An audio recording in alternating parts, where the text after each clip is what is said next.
అసలు ఈ కేసు వివరాలు ఎందుకు బయట పెట్టలేరు? ఇది 35 మండలాల్లో ఈ స్కామ్ జరిగింది.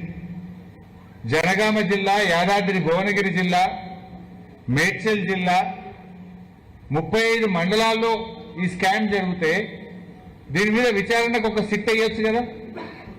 ప్రతిపక్షాల మీద మా మీద సిట్ల సిట్లు వేస్తున్నారు.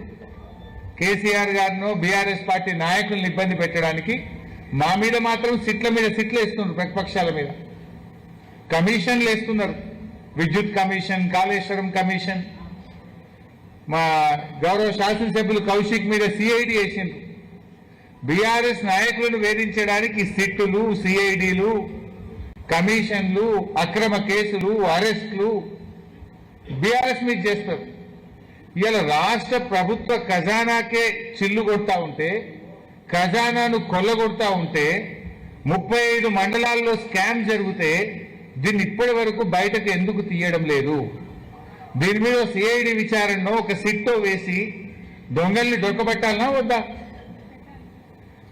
ఏం చేస్తున్నారు? సింపుల్ గా 35 మండలాల్లో కేసు జరిగితే 48 మంది మీద ఎఫ్ఐఆర్ చేసిండ్రు. ఓ 15-16 మందిని అరెస్ట్ చేసిండ్రు. ఇక కేసు మీరు దాచేసిండ్రు. అసలు విషయాలు బయటకు వస్తలేవు. వీళ్ళకి సింపుల్ క్వశ్చన్,